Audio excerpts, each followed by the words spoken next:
기독교 출판계에서 우리 성경 다음으로 가장 많이 팔린 책이 그리스도를 본받아라고 하죠.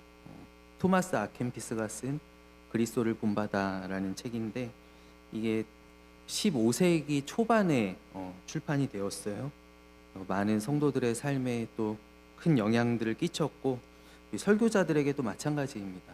많은 영향들을 끼친 책입니다. 이 책을 학자들에 따라서는 종교개혁의 전조라고 보는 그런 학자들도 있습니다. 그러니까 이 책이 어떤 촉발점이 됐다라는 것이죠. 그래서 15세기 후반부터 이제 16세기 걸쳐서 종교개혁이 일어나는데 그 개혁의 시발점이 이 책이 아닌가 그렇게 보는 사람들도 있습니다. 이 책의 서문에 보면 저도 한 3권 정도 가지고 있어요. 다양한 역본에 따라서 번역한 사람들이 다 다르게 해서 저도 몇 권 가지고 있고 늘 또 날마다 하는 묵상으로도 저도 많이 활용하고 있는데 이 책의 서론에 보면 누구든지 그리스도의 말씀을 온전히 이해하려면 삶 전체에서 그리스도를 본받아야 한다라고 말씀합니다. 그러니까 그리스도를 본받는 삶은 분명한 하나님의 명령이에요. 성경의 명령이고, 그런데 사실 우리도 잘 알죠.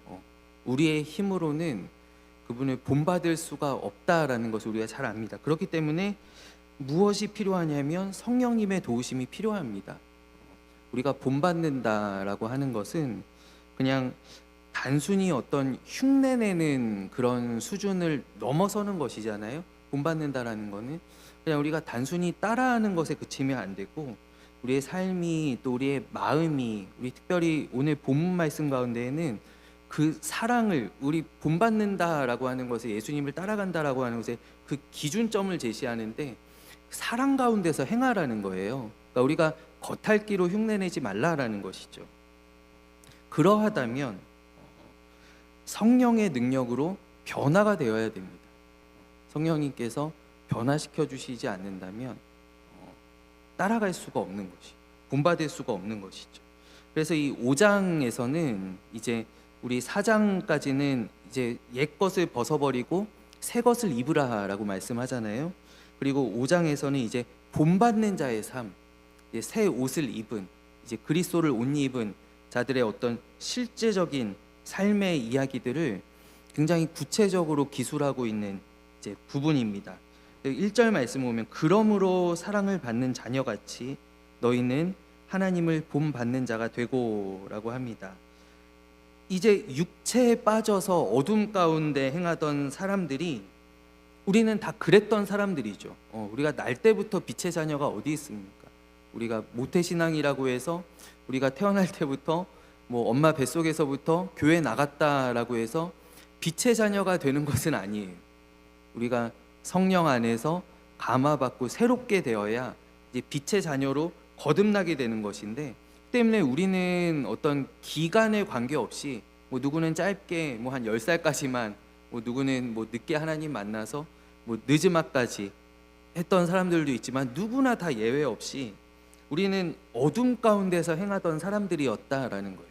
우린 누구나 다 어둠 가운데서 행하였던 그런 사람들이고, 이제 우리는 어떤 삶을 살아야 되는가?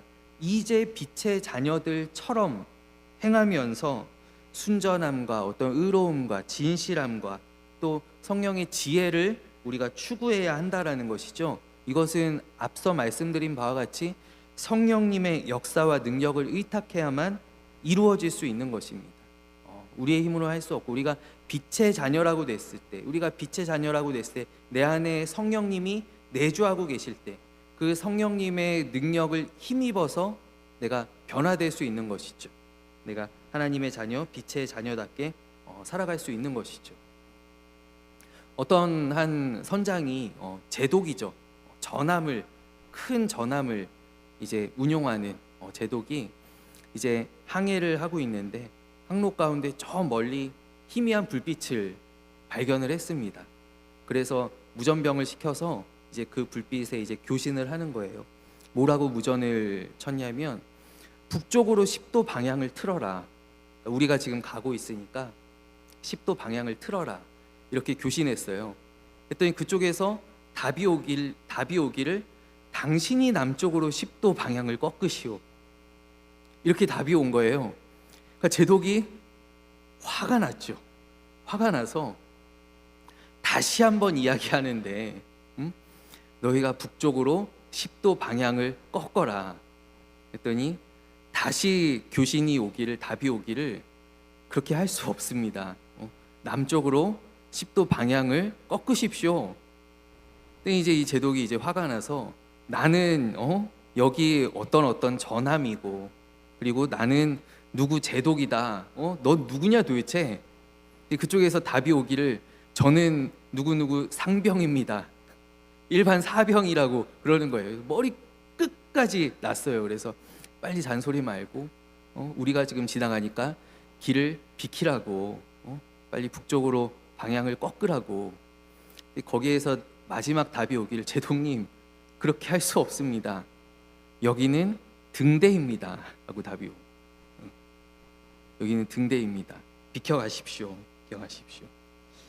여러분 등대가 바다의 망망대해에 등대가 서 있다라고 하는 것은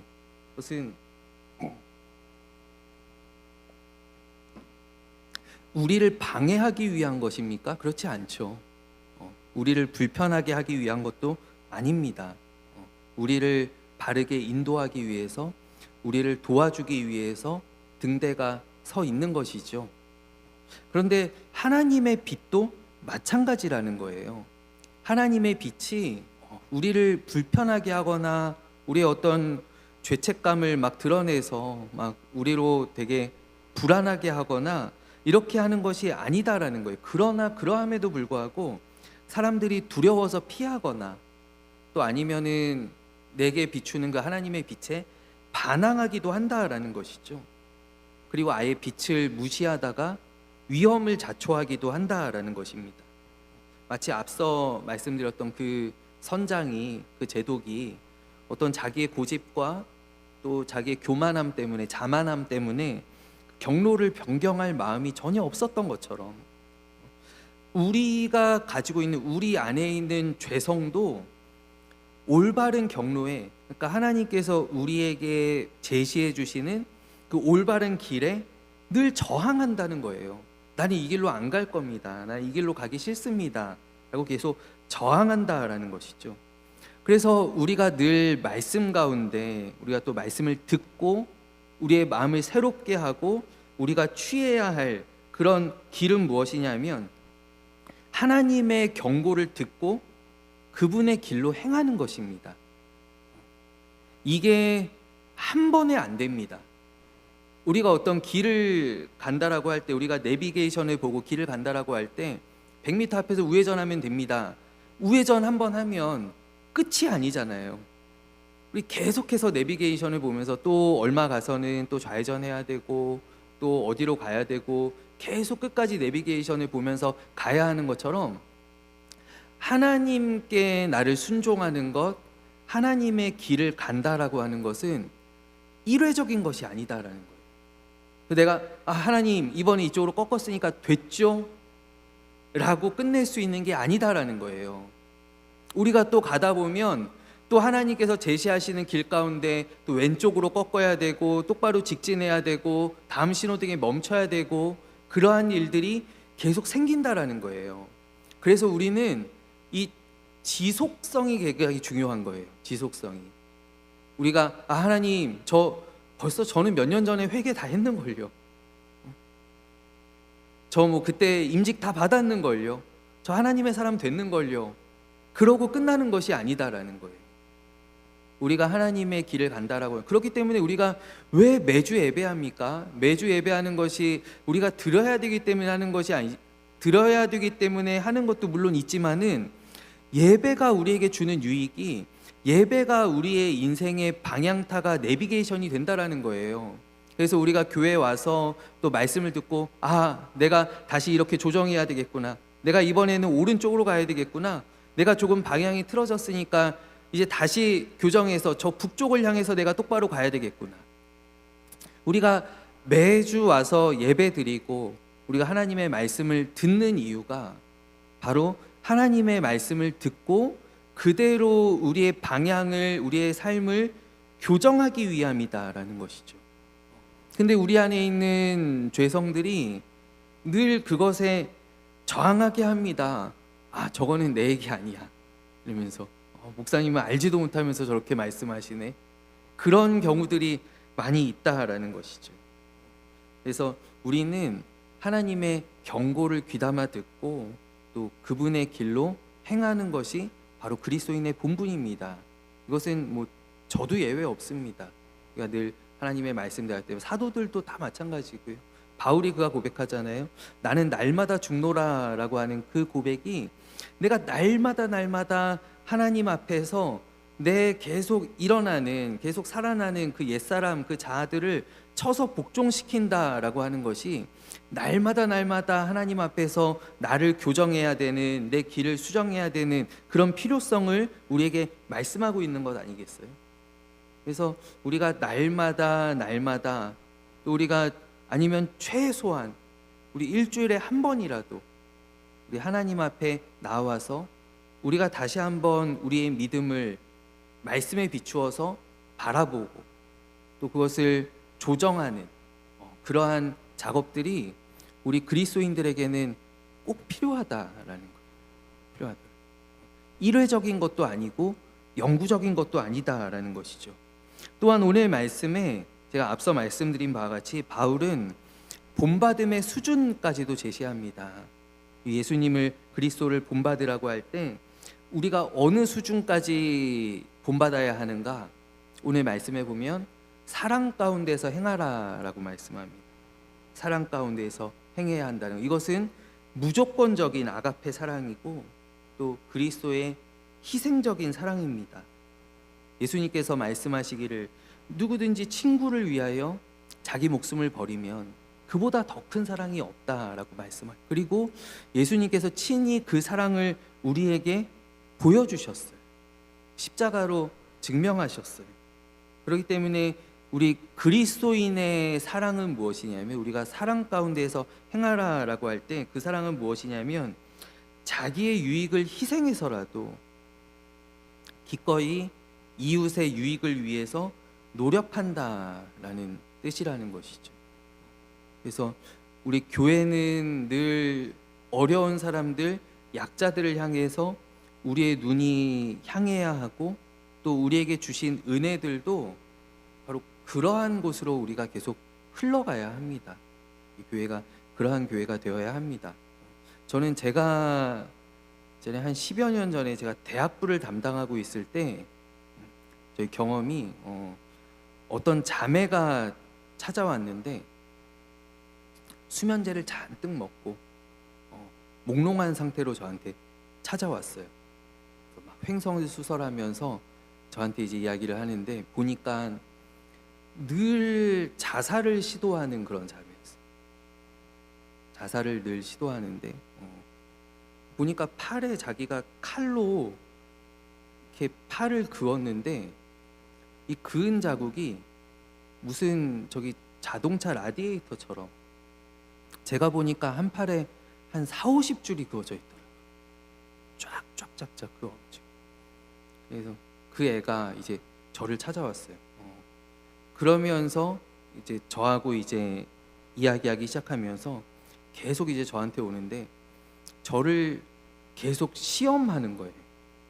제가 어디까지 받아줄 수 있는지, 그러니까 이 목사님이 믿을 만한 목사님인지 이런 것을 계속 시험하더라고요. 그래서 어떤 날은 대학부 사무실 들어오기 전에 밖에서 그 인슐린 주사를 자기가 맞고 오더라고요. 그러면서 사무실 들어오면서 픽 하고 쓰러지는 거예요.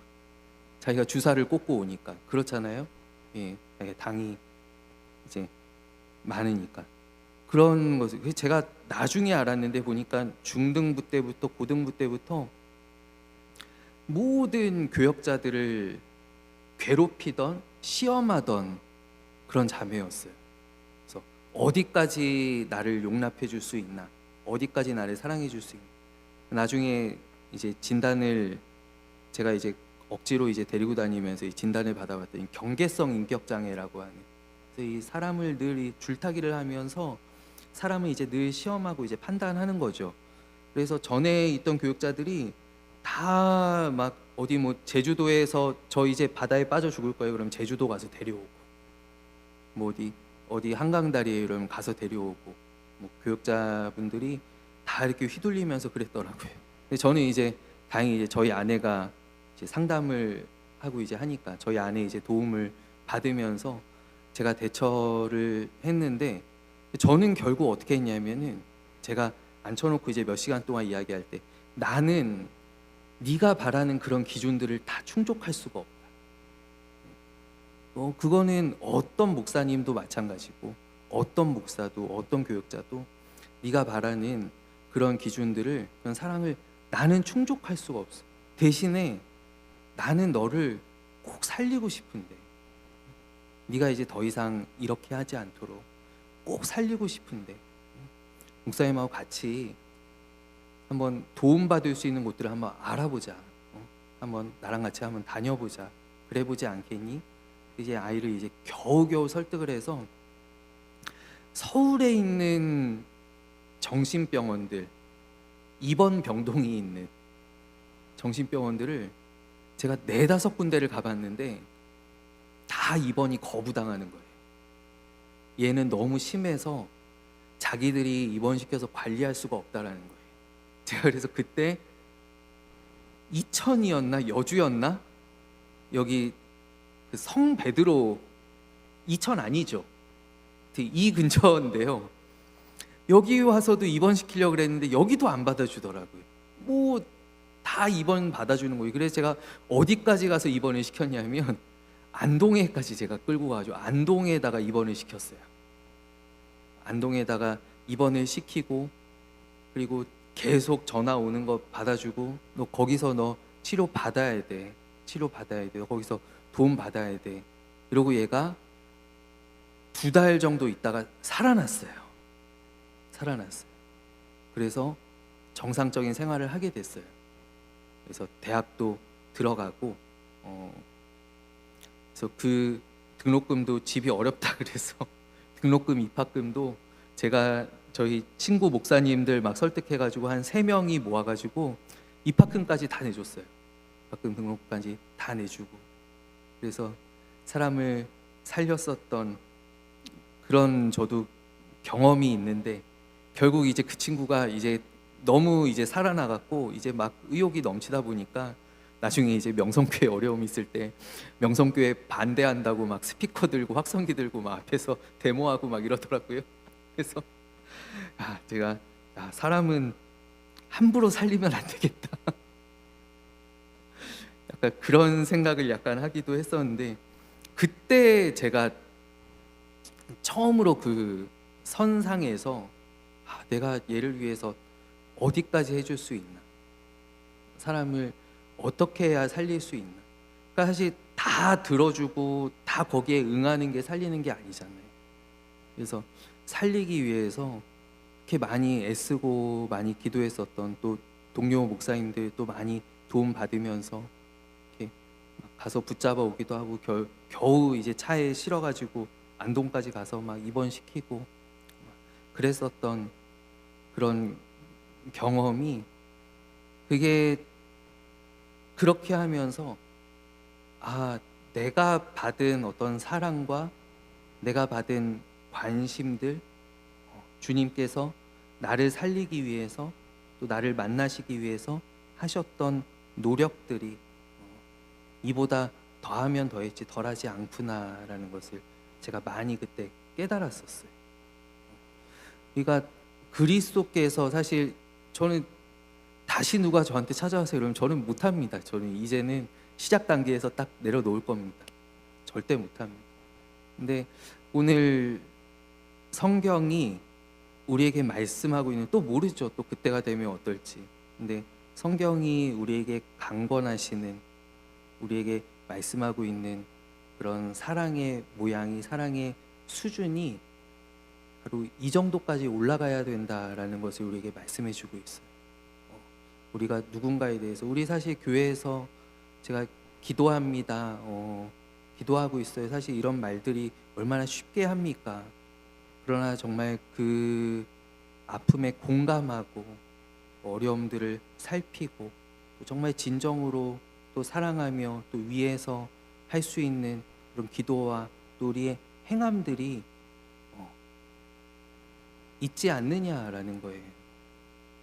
그래서 오늘 성경의 말씀은 바로 그러한 수준까지 저희가 예수님을 본받아서 올라가야 한다라는 것을 말씀하고 있어요. 그래서 저는 우리 교회가 물론 교회가 사회 구제만 해서도 안 되고, 그래서 우리 예루살렘 교회도 초대교회가 너무 이 구제에 빠져들어가니까 돕다 보면은 한도 없잖아요. 그래서 한도 없는 거기에 막 빠져들어가니까 사도들이 다시 한번 마음을 다잡고 또 정신을 차리고 우리 이제 기도하고 말씀 전하는 일에 더욱더 전념하자. 다시 한번 이렇게 중심을 잡게 되는 그런 일이 있잖아요. 그래서 우리가 너무 빠져들어가서도 안 되지만, 그러나 우리 교회가 이곳에 서 있는 목적이 우리가 늘 사실 부흥을 위해서 또 기도하고 이렇게 하지만 이 지역 가운데 우리가 늘 살리고 또 사랑하고 또 섬기고 바로 그러한 일들이 우리 교회를 하나님께서 이곳에 세우신 목적이 아닌가, 우리가 늘 그것을 생각해 보아야 한다라는 것이죠. 그리고 오늘 이제 이어서 이제 3절 말씀부터 보면 3절부터 7절까지 말씀은 바울이 성도가 절대로 흉내내어서는 안 될, 따라가서는 안 될, 우리가 본받아야 하는 것들이 있고 절대 따라가지 말아야 하는 것들이 있는데 따라가서는 안 될 치명적인 죄악에 대해서 말씀하고 있습니다. 바로 음행과 탐욕입니다. 음행과 탐욕, 이 두 가지는 이름조차도 부르지 말라라고 말씀합니다. 음행이라는 것은 무엇이냐면, 성경에서 말씀하고 있는 음행은 무엇이냐면 하나님께서 정하신 어떤 환경이 있어요. 그 경계가 있단 말이죠. 바로 가정이라고 하는 경계이죠. 부부라고 하는 경계입니다. 그것을 넘어서 행해지는 모든 일들을 가리켜서 음행이라고 합니다. 그러니까 벗어나는 것이죠. 하나님께서 우리에게 주신 그 경계를 벗어나는 것입니다. 그리고 탐욕도 사실 오늘 말씀 가운데 나오는 탐욕은 이 음행과 연관지어진 탐욕입니다. 그래서 이 3절부터 7절까지의 모든 말씀이 음행에 관하여서 집중하고 있습니다. 왜냐하면 교회와 어떤 공동의 가정은 말할 것도 없고요. 가정, 또 우리 교회에도 또 모든 기독교인 공동체에 가장 치명적이고 돌이킬 수 없는 상처를 주는 죄악이 바로 이 음행과 관련된 죄악이다라는 것이죠. 그리고 누구 하나도, 저조차도 자유할 수 없다라는 거예요. 자유할 수 없고, 근데 아직 안 했을 뿐이지 내가 영원히 안 한다라고 내가 스스로 장담할 수 없는 것이 바로 이러한 죄악이다라는 것이죠. 그래서 굉장히 엄중하게 경고하고 있는 것을 오늘 보게 됩니다. 십계명 가운데에도 탐심에 대하여서 이야기할 때 내 이웃의 아내를 탐하지 말라라고 얘기해요. 그러니까 우리 안에 사실 뿌리 깊은 그 음행이라고 하는 죄의 싹이 있다라는 것이죠. 그래서 모든 형태의 어떤 성적 부도덕에 대하여서 오늘 바울은 그 이름조차도 부르지 말라라고 이야기합니다. 특별히 이 편지를 받는 이 에베소라고 하는 이 도시는 굉장히 아시아에서도 이 음행의 도시라고 할 수 있을 만큼, 또 어디가 있었죠? 고린도가 바로 그러했습니다. 고린도가 늘 항구 도시이고 늘 뱃사람들이 왔다 갔다 하는 음행의 도시였고, 이 에베소도 마찬가지예요. 에베소는 그런 어떤 큰 무역항은 아니었지만 여기는 뭐 때문에 그러냐면 아데미의 신전 때문에 그랬어요. 아데미의 신전 때문에. 이 아데미가 아르테미스라고 하는 달의 여신이기도 했지만 당시에 이 사람들에게는 다산의 여신이었거든요. 다산의 여신. 그래서 이 다산의 여신을 섬기는, 숭배하는 큰 신전이 있었고, 그래서 일상에 굉장히 만연해 있는 그런 성적인 음란함들이 있었다라는 거예요. 더군다나 여기에 있는 이방인 그리스도인들은 다 거기에서 돌아온 사람들이다라는 것이죠. 그것을 다 알고 있는 사람들이고 거기에서 돌아온 사람들이라는 거예요. 그래서 이 사람들이 굉장히 중요하다라는 것이죠. 저도 제가 아프리카에 있을 때 저희 그 교제하던 선교사님 가운데 한 분이 굉장히 시골에서 사역을 하시는, 아프리카 시골에서 사역을 하시는 선교사님이 계셨어요. 여자 독신이신데 진짜 시골에 한 차를 타고 그 수도에서도 한 4시간 정도 가야 되는, 막 비포장길로 가야 되는. 거기는 어느 정도냐면 사자가 나옵니다. 동네에 사자가 출몰하는 곳이에요. 그리고 맨날 오면은 저희한테 멧돼지 좀 그만 먹고 싶다, 얼룩말 좀 그만 먹고 싶다, 막 이런 얘기들 하는 그런 곳이, 뭐 사자가 뭐 나타나는 게 아니라 어느 날 아침에 나가 보면 밭에 사자 발자국이 찍혀 있대요. 사자 발자국이 찍혀 있으면 동네가 일주일 동안 숨죽이고 있는 거예요. 아무도 밖에 안 나오고. 그래서 이 위험이 좀 지나갈 때까지 숨죽이고 있다가 또 더 이상 발자국이 사라졌다 싶으면 또 나와서 농사 짓고, 막 이런 동네에서 이제 사역하시던 분이에요. 그러면서 거기서 이제 교회를 세우고 현지인들을 이제 막 많이 교육을 하시는데, 여기도 문제가 뭐냐면 맨날 이제 저희한테 이제 가끔씩 오셔서 막 이렇게 정말 내가 못 살겠어, 내가 아주 미치겠어 이러면서 얘기하시는 게 뭐냐면, 그 부족에 이제 어떤 전통적인 그런 축제가 있는데 성적인 축제인 거예요, 아프리카 사람들이. 근데 선교사님이 이제 가서 당연히 못하게 했죠. 이런 거 이제 하면 안 된다고. 이런 거 이제 예수님 믿는 사람들 이런 거 하면 안 된다고. 근데 자기가 이제 뭐 물건들 가지러 오는, 누구 만나러 이제 오는 요 한 일주일 그 사이에 이제 여기 왔다가 내려가 보면 어김없이 했다라는 거예요. 어김없이 한바탕 축제를 했다라는 거예요. 그래서 자기가 정말 이것 때문에 미치겠다고. 근데 여기 있는 에베소 사람들이 지금 딱 그 케이스예요. 그러니까 여기는 어떤 교회 지도자들의 어떤 바울의 그런 감시와 어떤 훈계와 지속적인 교육이 없으면 돌아가고 싶어서 미치는 사람들이 바로 이 사람들이더라는 거예요. 에베소에 있는 사람들이다라는 거예요. 그래서 바울이 오는 에베소에 굉장히 엄하게, 이 사실 뒤에 있는 말씀들이 전부 다 그에 대한 말씀이 7절까지가 다 그렇습니다. 누추함과, 이 누추함은 원어적으로 이야기하면 음란함을 이야기합니다. 음란함과 어리석은 말이나 희롱의 말들, 음담패설들이죠. 이러한 것들이 마땅하지 아니하니 너희는 오히려 감사의 말로 이것들을 덮어라라는 거예요. 감사의 말로. 감사는 무엇이냐면 어떤 자기 중심적인 욕심을 교정하는 가장 강력한 수단이 감사입니다. 자기 중심적인 어떤 성적인 그런 부정함이나 탐욕들, 이것들 다 자기 중심적인 것이잖아요. 이것을 교정하기 위해서는 이 시선을, 대상을 나에게로가 아니라 나에게로 향하던 것을 외부에 있는 하나님께로 돌려야 되는데, 그 가장 확실하고도 강력한 수단이 무엇이냐면 감사라는 거예요.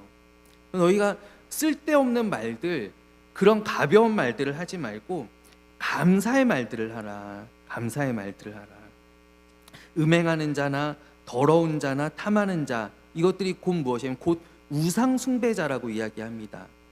그러니까 오늘 바울이 이야기하는 특징적인 것 가운데 하나가 자기의 어떤 탐욕과 자기의 정욕에 사로잡혀 있는 사람들은 어떠한 사람들이냐, 오늘 바울이 이야기합니다.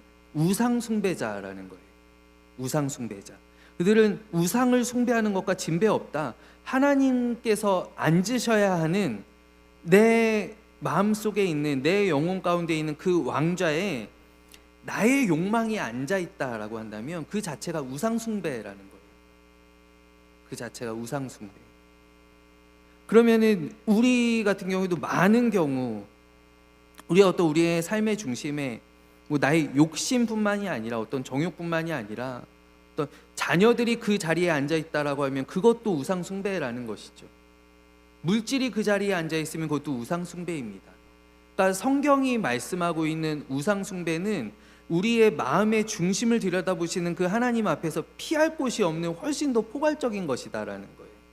그래서 우리가 단순히 하나님, 저는 교회 잘 나오는데요, 매일 주일 저는 빠진 적이 없는데요, 이스라엘 사람들이, 유다 사람들이 계속 선지자들이 뭐라고 할 때마다 그러잖아요. 우리 매일 번제 드리는데요, 매일 하나님께 제사 드리는데요, 우리 성전에 날마다 출입하는데요.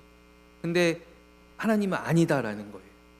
그러니까 너희들이 성전에 나오면서도 바알에게 빌고, 비 내려달라고 빌고, 아세라에게 빌고, 아들 낳게 해달라고 빌고, 이러한 것들이 우상 숭배다라는 것이죠.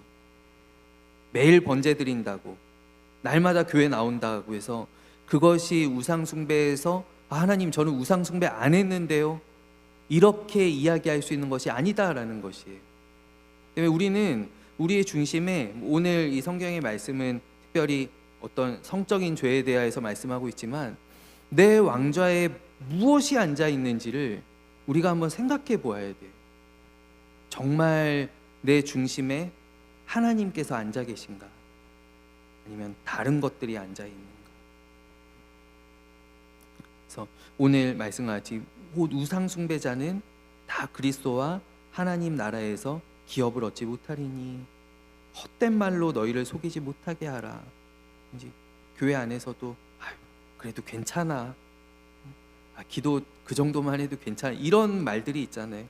여기 에베소 교회 안에서도 그거 다 우리 전통이고 풍습인데 그 괜찮아, 이런 말들에 속지 말라라는 것이죠.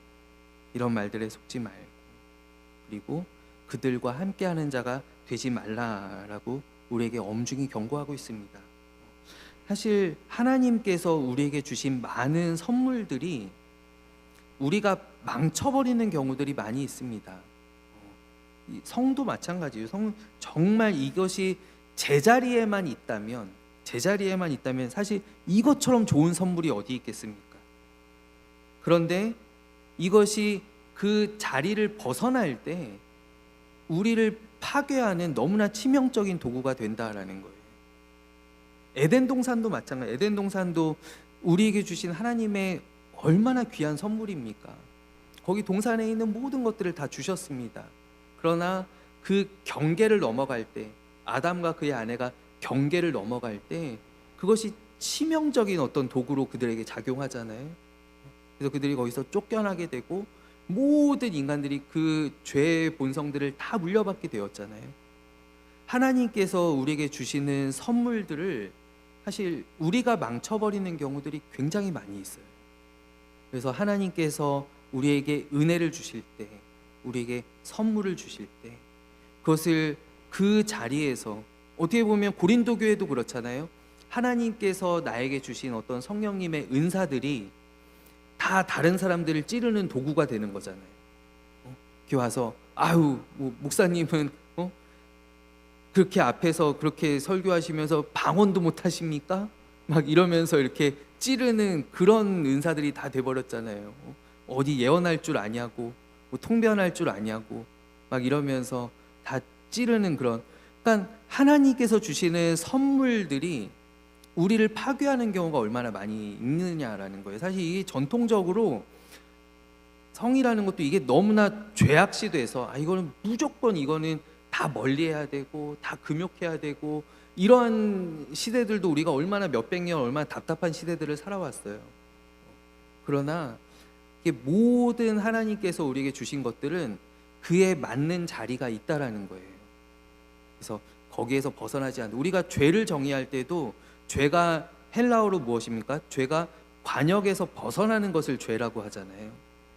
관역에서 벗어나는 것을 죄라고 하는 것처럼 하나님께서 우리에게 주신 각양각색의 은사들, 또 선물들, 또 만 가지 좋은 것들이 하나님께서 거기 있으라라고 하시는, 그러니까 하나님께서 천지 창조할 때 좋으셨던 게 무엇입니까? 빛이 있으라 하시고 빛이 거기에 있으니 보시기에 좋았다라는, 땅과 바다를 창조하시고 물은 모든 낮은 곳에 흘러가서 모여 있으니, 땅은 또 땅의 자리에 있으니, 새와 또 짐승들을, 또 모든 날 것들을 창조하시고, 새가 하늘에 있으니, 물고기가 바다에 있으니, 또 땅에는 짐승들이 있으니 그게 보시기에 좋았다라는 거예요. 그래서 우리가 하나님께서 주신 것들이 하나님께서 원하시는 곳에 있는, 거기에 두는 그러한 우리 교회가 또 우리 모든 성도님들이 되시기를 간절히 소원합니다.